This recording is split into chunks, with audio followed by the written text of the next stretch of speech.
Hi, everyone. Welcome to the Change Your Mind podcast, where we explore personal development, spirituality, and science. I'm your host, Kris Ashley, and today we're going to talk about death.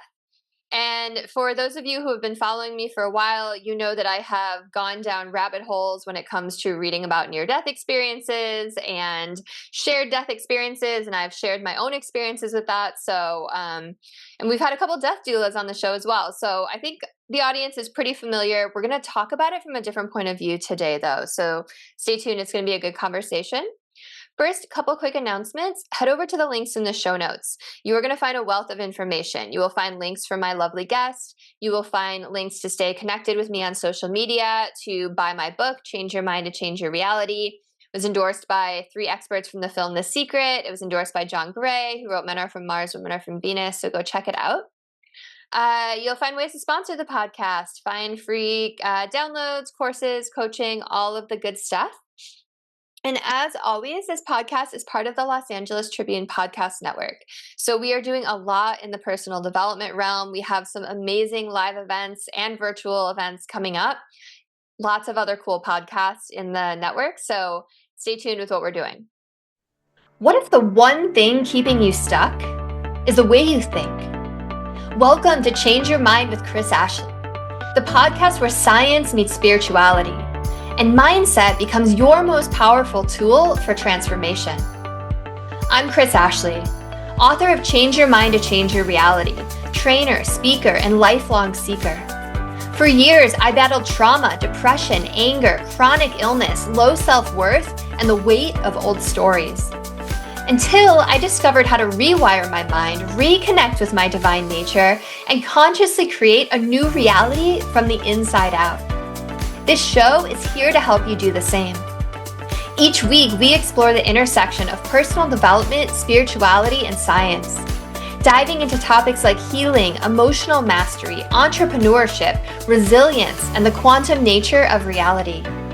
You'll hear powerful stories, gain practical tools, and real conversations that will help you change your perspective, get unshakable confidence, and live the vision your soul has always known is possible. Whether you're navigating a major life shift, building your dream business, or seeking deep healing and alignment, you're in the right place. So if you're ready to break through, take back your power, and create a life on your terms, this is your moment. Let's break free from the patterns that hold us back, awaken to who we truly are, and rise. Your transformation starts now.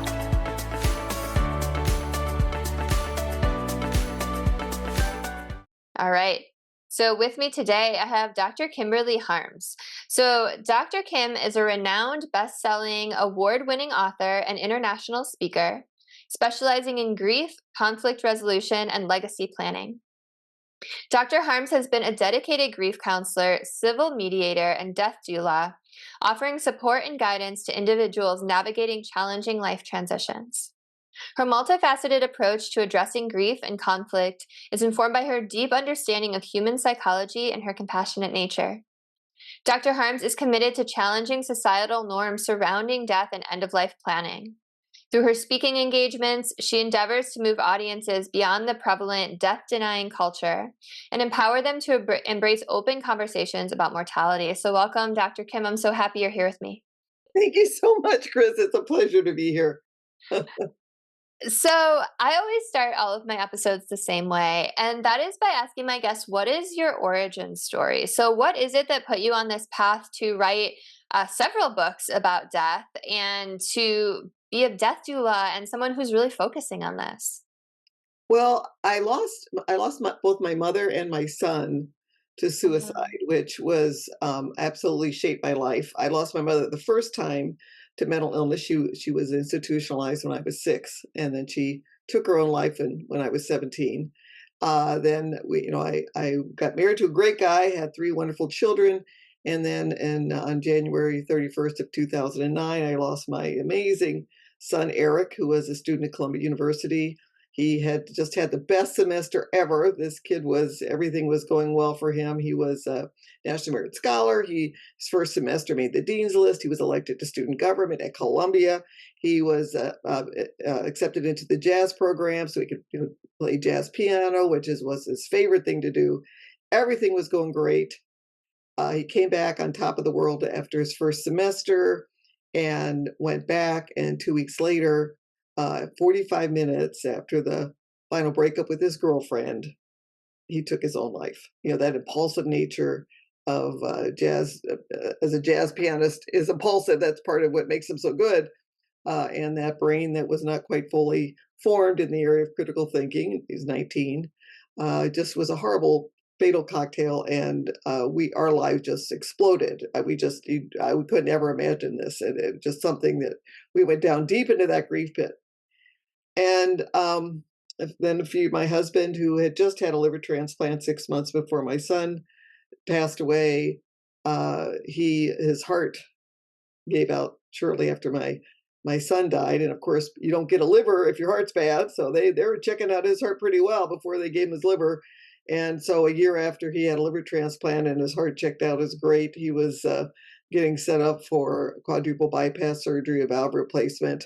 And he lived for another 10 years, but was battling heart disease. And I really believe that much of the heart issue was a result of not being treated for depression, which many of us baby boomers failed to do. I, of course, am treated for depression, thankfully.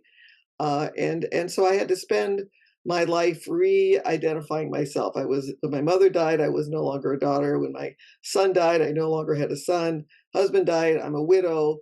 Uh, and I realized I had a wonderful, just one quick story, I had a wonderful, wonderful thing happen to me after my son died. It was about a month or so after my son died. I was a dentist. We were in our office working with my husband.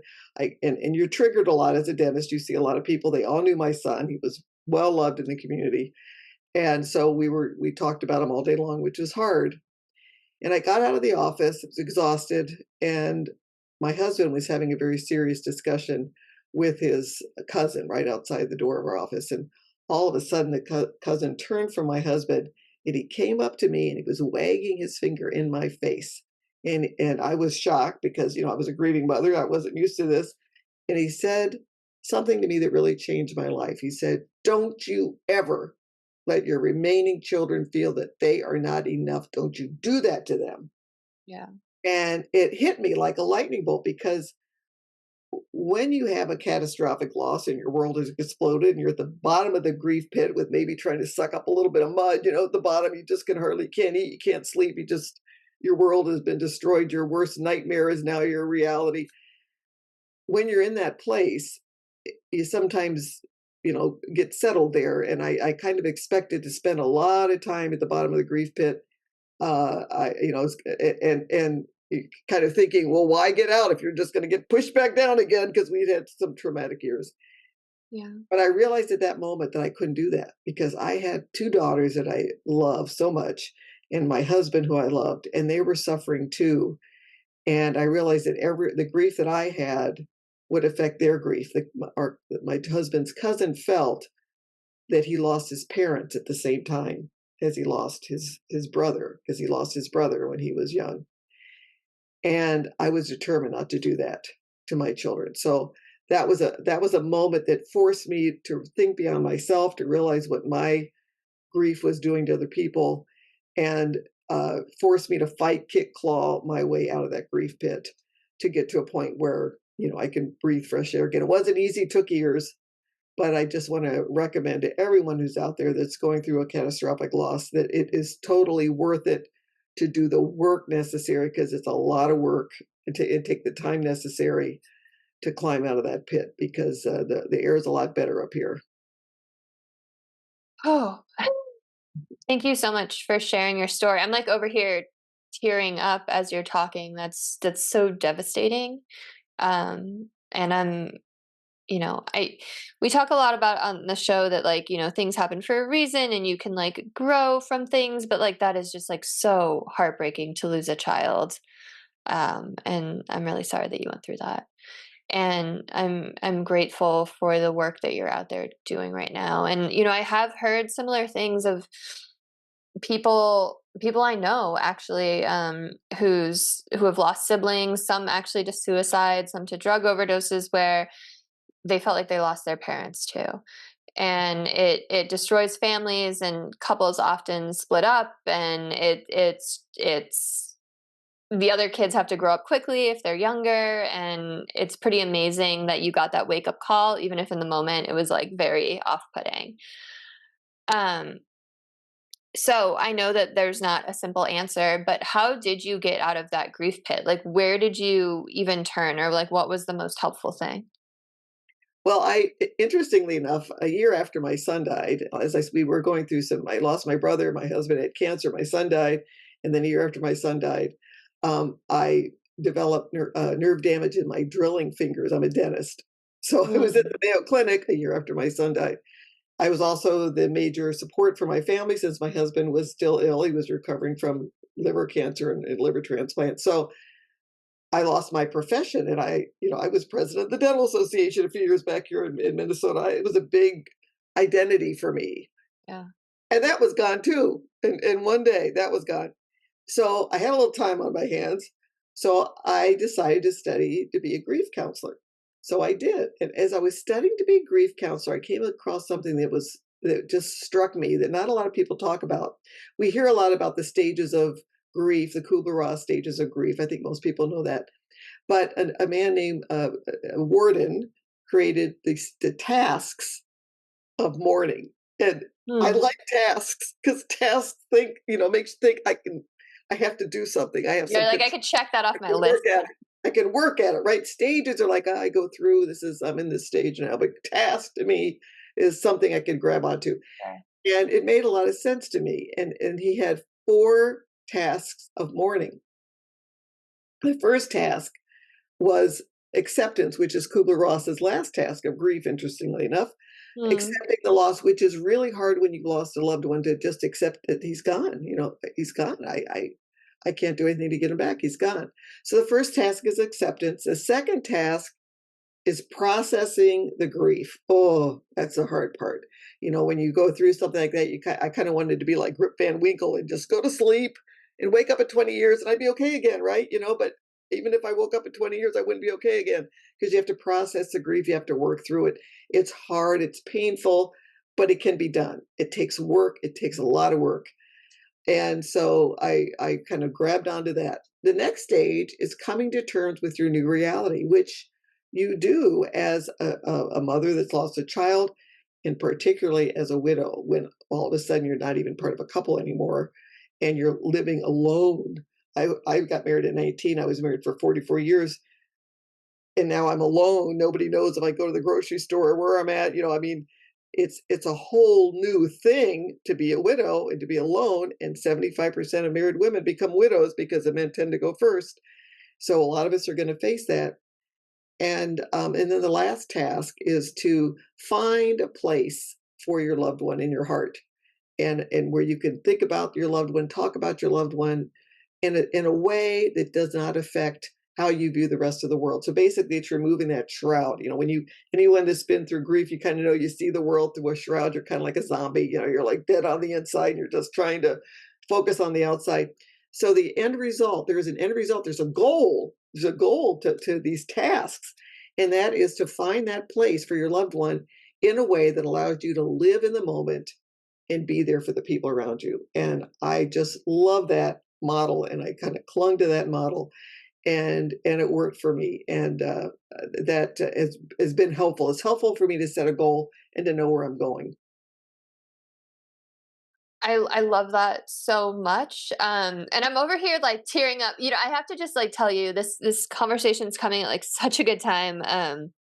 I lost my dad 3 Mm. months before I got pregnant, and we tried for 8 years to have a baby, and like that's all he wanted was grandkids. And there's like still so much. It's like every time I look at my son almost, it just like kills me that he's not here for it. And you know how grief is. It like fucking hits you like out of nowhere in a wave. And I had one of those waves last night. And that's why I'm like over here like tearing up as you're talking probably too. Because it's just like such good timing. So I want to, and I love these steps, and I'm going to try and use them myself, even though it's been like, almost like a year and a half at this point. Um, or more than that. So I want to talk about the processing the grief one. So what does that mean to really process grief? That is really a tough question, but Yeah. what it means, it's different for everyone, and this is it's so important. It was important for my husband and I, having lost our son in a difficult time, to honor the fact that everybody grieves differently and processes it differently. For instance, my husband would go into my son's room every night, just sit. He just would sit there. I couldn't put a toe in that room for 3 years. I couldn't even go. Everything stayed the same. I couldn't even touch the doorknob. I mean, I just could not go in there. And I asked my husband, please, to close the door when he was in there and when he was out because I couldn't even walk by the room for 3 years. So we're different. We process differently, but we had to respect each other. Another thing too is when you're involved in a loss, you can't blame anybody. I mean, especially on a suicide. The girlfriend breaking up is a normal part of life, and you have to do it if the person's not right. No blame in this. You can't blame anybody for whatever is going on. You just have to kind of get that up because that complicates your grief. If you can kind of get away from blaming or at least forgiving, if there's someone that did, if there's a murder or something, I mean, that's a little different story. But try to remove blame and remove shame and remove guilt and remove those things. And you know what? You kind of have to take those things one at a time. It's like if you're driving down the road and all of a sudden the shame comes at you and covers your windshield. You have to get rid of the shame and work through that and drive it down again. Then the guilt comes, right? And you have to try to work through the guilt. And there's so much guilt involved in so many things. For instance, my husband, he actually kind of died twice, but the first time he stopped breathing for 20 minutes, we assumed he was dead, and he wasn't. And I had taken off his oxygen for a second to put his shirt on. We'd given him a bath. We have a walk-in tub, and he stopped breathing when I took the oxygen off for a second. He was talking to me, and then all of a sudden he was gone. I blame myself. And he was in hospice. I knew he was dying, but all of a sudden I had just killed him. I mean, crazy. Now he did come back, and then when he finally did die, I hadn't killed him, so I knew that was good. But there's so much guilt that goes around. That's a false guilt. I mean, I knew in my head if my friend had done that, I said, well, no, no, no, you didn't do that. But to ourselves, we're much tougher on ourselves many times than we are in other people that we love, right? So we have to love ourselves enough to give Totally. ourselves support, you know? So I think that's part of it. So you have to work through the shame, through the guilt, through the loneliness, through the loss, through I just, I want to be with my son. I want to be with my husband, and I can't. He's gone. So you have to kind of work through all those things. And then focus, part of it is that wise advice that cousin gave me. I have to focus on my living children because I can't do anything more for the one that's dead. And so it doesn't happen fast. It took years. It took years for me to get there, I but bet. I can do that now. In fact, it's funny because uh, after Eric died, my two daughters. Eric was the one that was going to have the kids. You know how you talk about in your family who's going to have the kids, and we would all joke that Eric would have to marry someone with childbearing hips. That was kind of our big joke because the girls weren't going to have children. And so when he died, I thought, okay, well, oh well, I was we were family of 5, now we're family of 4, and I only have 3 other people in my little family that could just completely destroy me if I lost them. I got this little smaller group. And so I'm glad I'm not gonna have grandchildren because I can't love another person anymore like this because then I could lose them and then it would go through this again. I can't go through this again. It's all Totally. it's all crazy talk, but it's real when you're going through it. And so how wrong was I? I mean, because really, I now have 6 grandchildren. Both of those girls were not grandchildren. So it just shows you for parents of 20-year-olds, this is what they say. But those 2 daughters each had 3 children apiece, and the grandchildren are the love of my life. In fact, I'm moving. I live in Minneapolis, and I'm going to move to be part time down in Kansas City, so I can kind of be living there, not in their home, in a separate home, because there's boundaries, for grandparents. I would be arrested as a stalker if I had my own way. I would be. You get crazy with your grandchildren. But I'm going to be available to be there for the little choir concerts they have in their school, and the softball game, and the whatever, the soccer. Even though most of my grandchildren, when they're playing soccer, spend more time looking up at the sky or chasing butterflies. Go to the game. You go to the game, right? And so I want to be there for them, and they are my greatest source of joy, or my family. And how lucky was I to learn back way back when my son died that I needed to be present for them and I need to be present for those grandchildren. Little did I know I would have 6 grandchildren. I thought I wouldn't have any and I'd have my little group. So it grief works processing grief is different for everybody. There's no set standard, but the result the goal really is to have that goal that I'm going to get to a point where I could talk about my son, I could talk about my husband, I could look at pictures. I couldn't look at pictures for years after my son died. I couldn't take pictures for years after my son died. The Oh, only thing I have now that's still hard, I just know I'm just not going to do it anymore, is I can't listen to jazz music because that was his thing. For whatever reason, that still triggers me. But I've kind of gotten rid of all the other triggers. And as you know, there are a lot of triggers when you lose somebody, New York, Columbia. You wouldn't believe I have a Columbia sports shirt. I'd be at home, I'm feeling pretty good. I'd be looking through my closet, I'd see Columbia on my shirt, and I go, "Oh my gosh, my son is dead!" Because when I saw Columbia, my son is dead, or I saw New York, my son is dead. I mean, all those crazy things that happen to you that you have to work through. It just takes time, and you're not crazy. This is a normal grief process. You just think you're crazy, but you're not. You're just working through.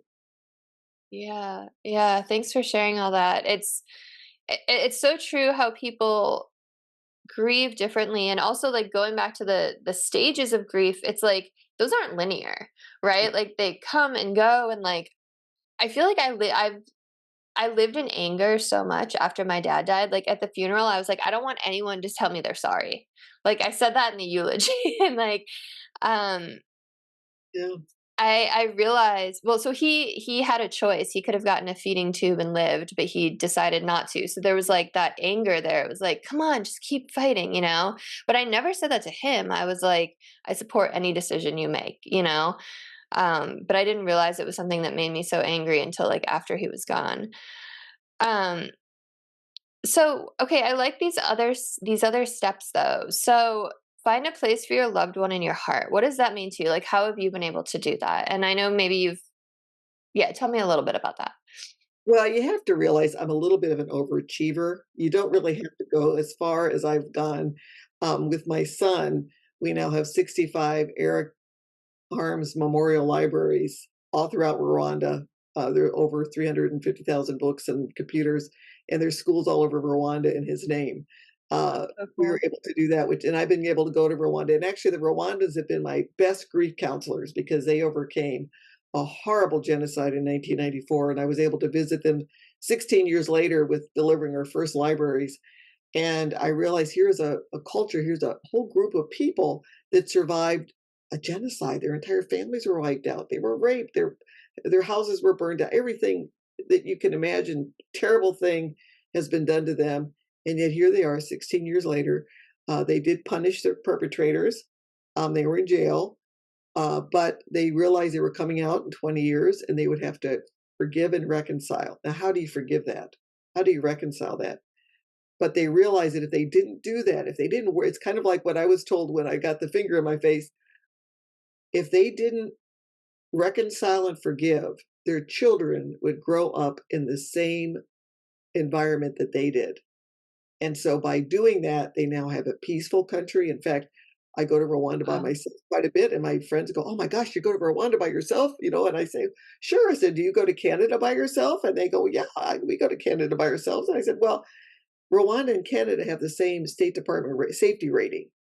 Going to Europe sometimes there's some European countries that we visit all the time that are more dangerous according to our State Department than Rwanda. It's a very safe country.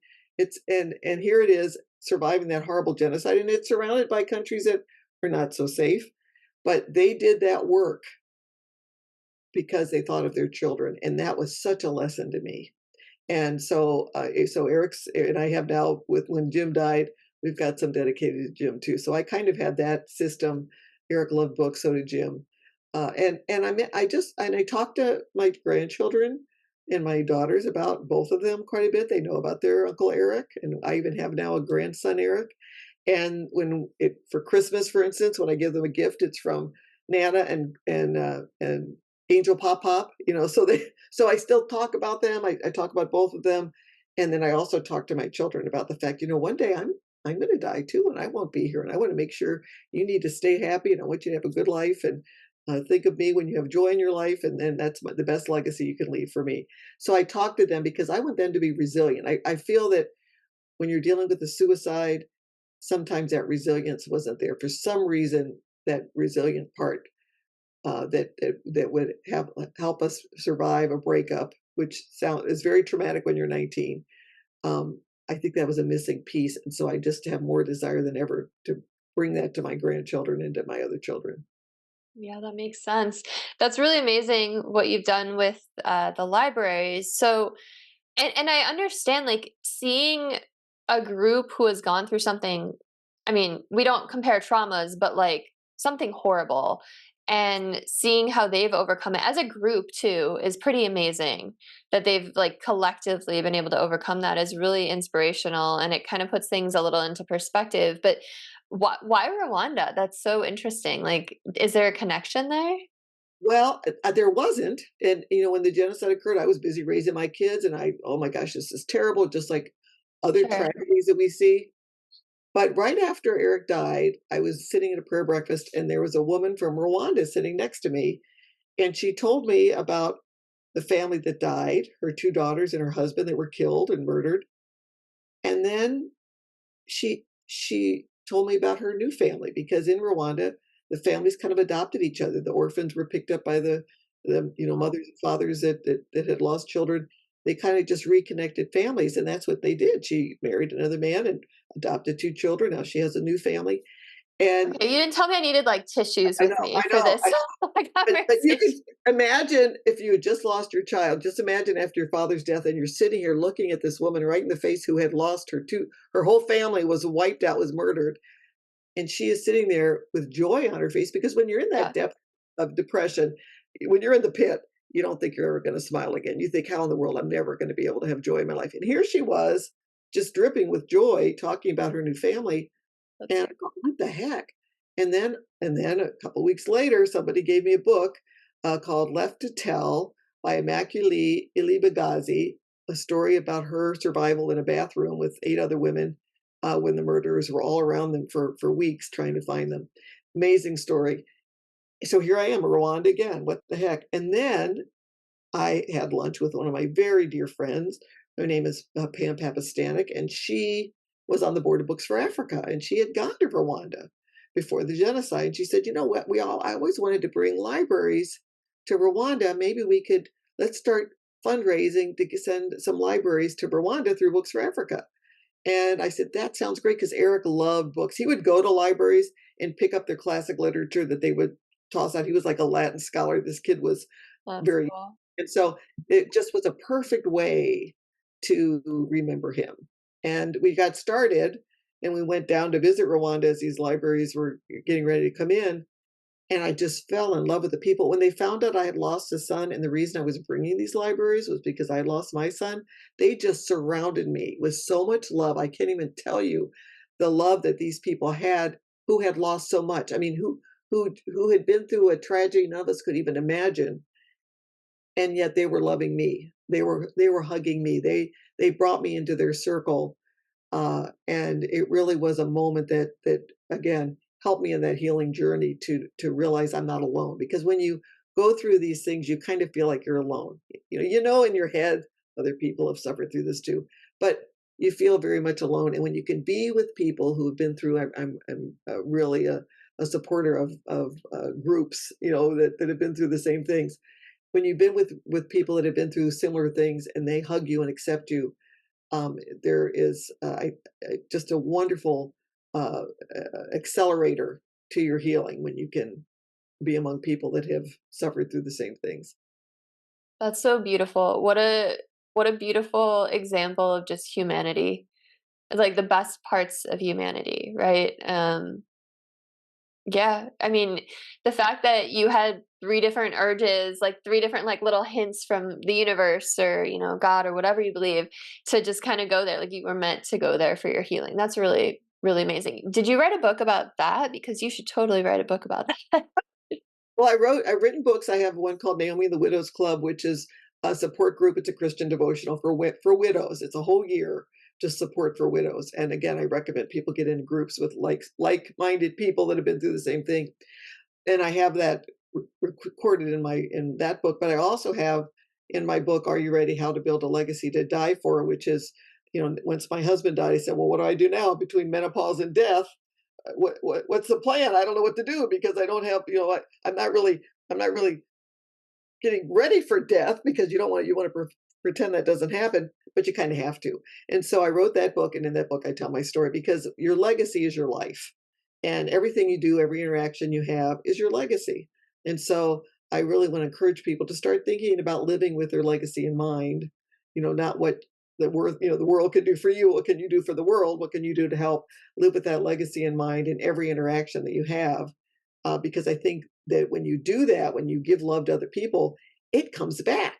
It's like a boomerang. It comes right back and hits you, and it's a win-win. And I think people have to start remembering that again because it's the key to happiness. As much research has shown, including an 80-year Harvard study, the key to happiness is not monetary wealth; it is the quality of your relationships.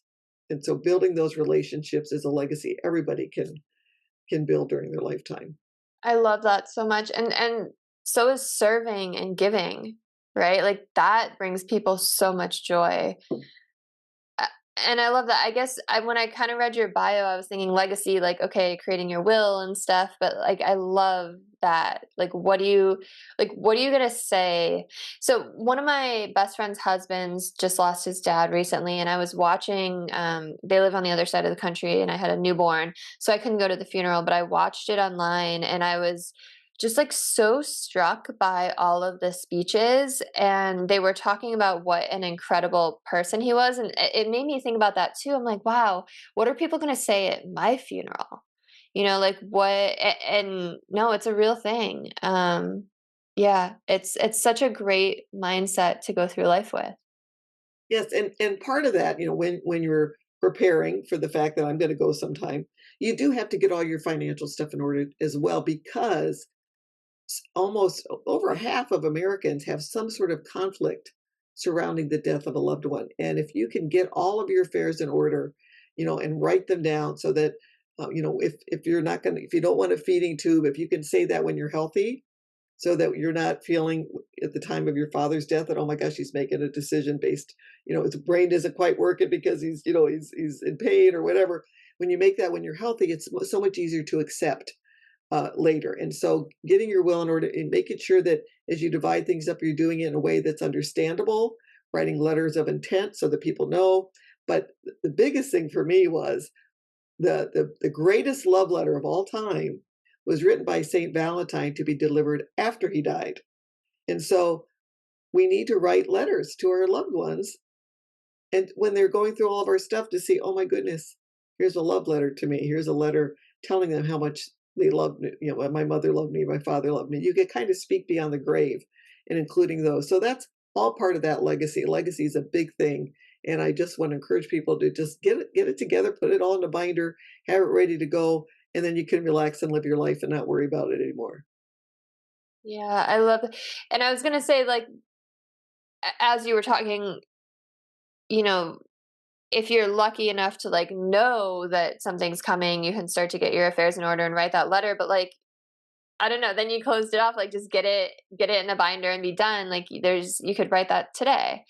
And, we talk a lot about gratitude on this show too, just pouring your heart out and thinking about how grateful you are and how much you love the people in your life. Like that elevates you to another level, right? And that just brings more of that. Talk about the boomerang, right? That just brings more things in your life to be grateful for.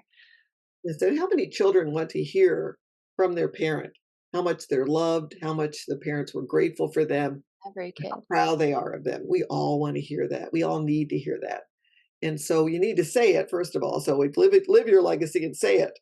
And one thing with my son, we had gotten into the habit of saying, I love you at the end of every conversation when we were parting on the phone or in person.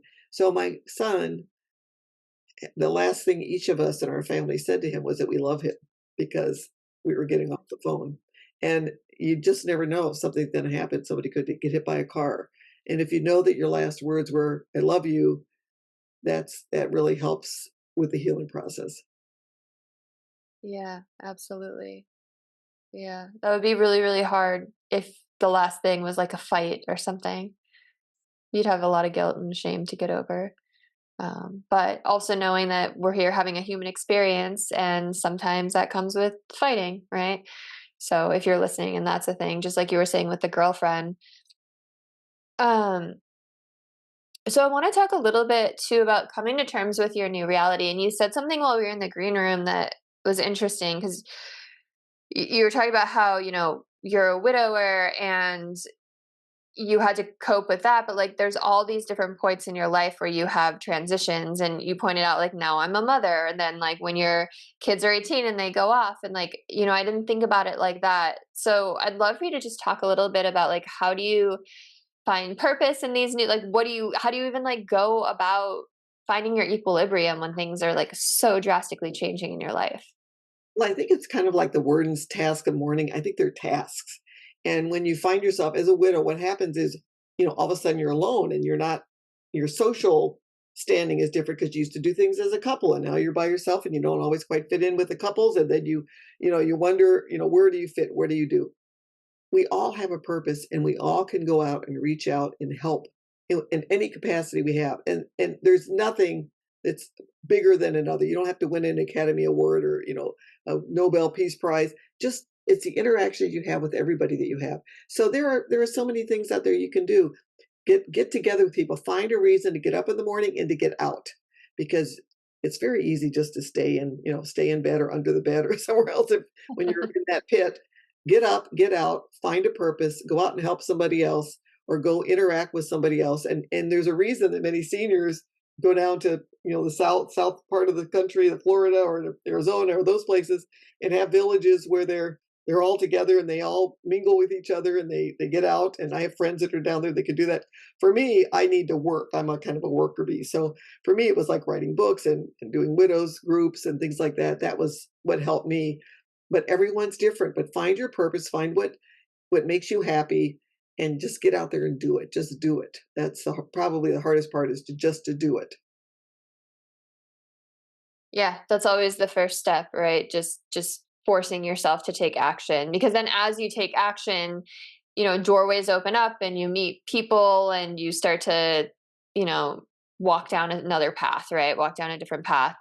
So you've gone on to do grief counseling. How has that been as someone? I mean, I'm assuming you had to do a lot of your own grieving before you got there, but is that ever triggering for you? Like, how do you walk that line between being really empathetic and compassionate, but also not getting like totally drained and sucked down by that? Because that's hard too, right? In fact, when I first got out, I was a grief counselor about 3 years, and then I went into mediation, which is I'm a grief counselor, mediator, and now a death doula. So I'm not really actively grief counseling anymore, but I work with widows group, and it's more of a kind of a coaching thing. I kind of consider it. We work as a group, and we try to help. And how do we? In my mediation and death doula and grief counseling all kind of came together in that regard, because we have to face it. Where do we fit as a grandma, for instance? Where do I fit with my children's families? I mean, I'm there, and like I said, if I had my way, I would be stalking all those grandkids, and there are certain boundaries that need to be maintained, right? So where do we fit? How do we fit within those proper boundaries so that have healthy relationships with our children? We're not feeling left out when they go and have a holiday with the in-laws, because that's a normal, natural thing. It's what healthy families do, and maybe we might feel left out. That's pretty common. So how do we manage that? We need to maybe go and find someone else to go and have Christmas with, or find someone else to go and have Thanksgiving with. All those types of things kind of work together, and just trying to find what are our new traditions, what is my new daily routine, kind of work that together and find something that works for you. And also, as you get older, you start to decline physically. So you need to put yourself in a position, move to a place that's going to be safe for a while. Those are all very difficult decisions that we have to make as we get older. And it's been a real privilege for me to help people work through that, because, I'm 68. I'm not getting any younger. So who knows when my decline will come, so that I'm unable to get around as much as I do now. So we need to just kind of be there to help each other out. We're all in this world together. And I think we need to just be there, just kind of help lift everybody up, and get through this as best we can. And I think if we all took that attitude, we'd all be a lot happier. I love that. And, we're all here in this life for a reason, right? There's a purpose we're here. And if you're still here, your purpose is still going on, like you weren't put here in this life to just like wallow in that pit by yourself. So, I love what you're encouraging people to do. How is being a death doula? I've had a couple death doulas on the show. Like I myself was holding my hand or my dad's hand when he passed, and I'm very comfortable with it. But I think it's a hard thing for some people. It's an amazing, it's a new thing. So we're just still all finding what we're doing. I was just speaking last week at the Before I Die festival in Albuquerque. So I was with a lot of other death doulas, and I was talking about this, get building your legacy, that type of thing. That's what my talk was about. And I was with a friend. We also had a discussion about shedding, helping people kind of downsize, and Mm. then living funerals versus traditional funerals, or both. My husband kind of had both. He I mentioned that one time when he stopped breathing, he did come back. We had him for another day. We brought the whole family over. We celebrated his life while he was still there. He had a great time. He was unable to move much, but he had a wonderful day where he was able to see all of his relatives, his children, his nieces and nephews, either physically be there or come on Zoom to say goodbye to him. That was a real privilege. So That's I cool. think I think helping people, guiding people through death is a real privilege, just as it would be for a birth doula to help bring in new life. It's they're both related, and it's something that we all are going to go through. And so, what a privilege it is to help guide people through calmly, so that they're not afraid, and help people just and families come to terms with the dying process. Yeah, and I was thinking about this a lot when my dad was dying. Like it's a human being. Like they often like don't want to be alone, right? Like having someone there, like yes, taking care of them and like making sure they're comfortable and stuff, but also just like holding their hand and talking to them or playing music or whatever it is, or talking about memories, like that's really meaningful. Um and it's interesting, like they say the last thing to go is your hearing. So like even like if someone is unresponsive, like um you know, being really mindful how you speak to them, and you could still speak to them, right? And they could still feel your touch. So, yeah, I think that's really important too to like guide families on. Have you ever had any kind of spiritual experience being a death doula? Well, not I have had some with my own family. One was I had my a very, very, very dear friend, my best friend for many years, passed away from pancreatic cancer, and I remember I was sleeping at night, and my husband just woke up in a start and kind of woke Kim, and he woke me up, and I said, "What?" And he said, "Carol's gone." And I said, "What do you mean?" He goes, "I just saw her. She's here. She just passed through. She's gone." And I thought, "Oh, well, Jim, no, no, she's probably not gone yet." And of course, a few minutes later, I got the call that Wow. she was passed. So that was interesting. My son Eric, when he was little, had an experience where he was involved in a car accident. My husband was driving. There were two young boys. One was 17. The driver was 17. He was swerving a little too fast on a windy road after it had just started raining, and he just crashed head on into my husband's van, and both he and his passenger were killed during that time. And my son was in the car, and he woke up, and he said he saw an angel next to him. And I said, "Well, what did the angel look like?" And of course, he's 8 years old, and his visions of angels have been these beautiful women, in long robes and so on. He goes, "Well, it wasn't like a regular angel, Mom. It was he was kind of, it was a man, and he kind of had a big tummy, and he wasn't a regular angel." I said, "Well, what did he say?" He goes, "Well, Mom, he didn't actually say anything. He told me through his brain." I was like, "What?" He goes, "Yeah, he didn't have to say anything. He just communicated with my brain." And he said that Dad wasn't dead. Because he was passed out in the car. And he said, "Dad wasn't dead. He was just asleep." And tell him to wake up and get out of the car. And so Jim remembered that this little 8-year-old was, "Dad, you got to get out of the car. You got to get out of the car," urgently telling him that. And then he said, the people came and took Eric and put him off to the side when he was 8, and Jim went to try to help the boys. And he said the last time he saw the angel he was between my husband Jim and someone that was in the car behind him who had witnessed the accident. was standing between them as they had realized that the two boys were dead. They got the boys out of the car and they realized they were dead. And he saw the angel between them wrapping his arms around the two men. They were standing there. And, I just get goosebumps when I think of that, this little 8-year-old boy. And then when I started reading a little bit later, Billy Graham has written a beautiful book about angels. And I start reading what the interpretation of angels, which I never really thought about before, that they don't they just look like regular human beings, and exactly as my little 8-year-old son described it. It really gives me a lot of peace.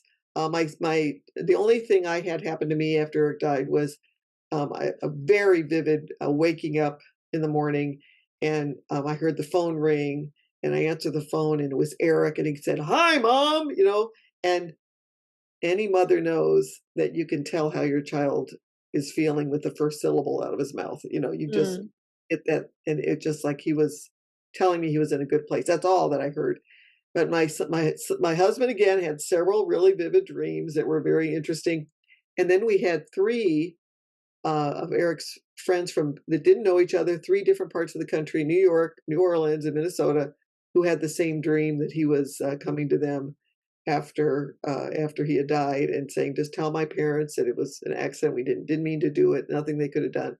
So all those things really just helped me to feel that there's a better place out there, and that they're in a better place. I love those stories. That's especially the story about the angel that came and, like, literally was taking care of this little boy who probably would have been so scared and alone and not knowing what to do otherwise. It's like, "Your dad's okay, you just have to, like, go wake him up and, like, tell him to get out." Like, that's so amazing, and, I mean, I talk about it so much on the show, and I have so many guests like that, that there's so much more going on than we realize, and there's so much life after we cross that veil of death, right? And there are ways that our loved ones can reach back out to us, so that's really special. Eric sounded like a very special boy. He was just an astounding human being. He was noted for his big hugs. He was like a big bear. They called him a dancing bear. He was a drum major at school, and he would be up there dancing around, and just an amazing, and at his funeral, his school, he didn't even go there anymore. They had buses of kids. He was an all boys Catholic, so buses of kids came from the Catholic school to the Baptist church, and he wasn't even there anymore. I mean, he had moved on to college, and they still bus him in the middle of the day for his funeral. Unbelievable. So he was really well loved, and probably made more of a difference in people's lives than. And they even have a memorial for him at Columbia. Like, and who does that? It's a permanent Shad Bush memorial in front of the engineering building. So he made a Wow. big difference wherever he went, and that helps me now. Now that I can think about it, after his death, I could every memory just was painful, but now I can remember him with a smile and with love, and being grateful that I had him for 19 years. Yeah, and that's so amazing that so many other people saw that in him. I was talking with my husband after my friend's dad died, that I was talking to you about, that he died pretty young. He had got bone cancer and died within, like, I think it was like 4 weeks or something. Just like, was totally healthy. But he was like such a good guy, and it was like that song, like, "Only the Good Die Young," right? It's like someone that came here and touched so many lives and just was such a pure soul and did so much good. It's like, all right, they've done everything they needed to. They've accomplished it. They've changed the world just by touching other people. It sounds like Eric was one of those people too. Is there anything that we haven't touched on today that you want to, like, really get out there to listeners, like, things, something you really want people to hear and take away? I think the most important thing that we did cover was just when you're in that grief pit, when you're down in the bottom and you're just sucking up the mud, understand that it is possible. It is possible with hard work, because you kind of feel like it'll never happen. It's just impossible. It's not impossible, but it takes a lot of work. And there's no judgment of how fast you get out, how far you get out, but just keep trying. I just want to beg people to keep trying, because it's so much nicer when you can get yourself out and get that shroud off of your head and have joy in your life again. And it is possible to have joy in your life again. Yeah, thank you. I know it's probably most people's worst nightmare to lose a child or lose a partner or husband. Um, so yeah, I can imagine it's really hard, but Yeah, you gotta, like, find the joy in the moment, right? You gotta keep living your life, for the people around you, like you said. It has been such a pleasure to have you on, and I just appreciate your vulnerability and your openness and just your compassion and how much you've shared today. And I'm sure people wanna connect with you and know where to find you, know what your books are, so if you wouldn't mind just taking a few moments and just letting listeners know. Yes, just go to Dr. Kimberly Harms, HARMS.com, and you'll find all the information there and the contact information, and it's all right in one spot. Thank you so much. Yeah, amazing. Thank you so much. And if you're listening and there's someone you think could really use this episode, please send it to them. And like, comment, share, subscribe, all the things, and have a beautiful rest of your day. I will see you all next week.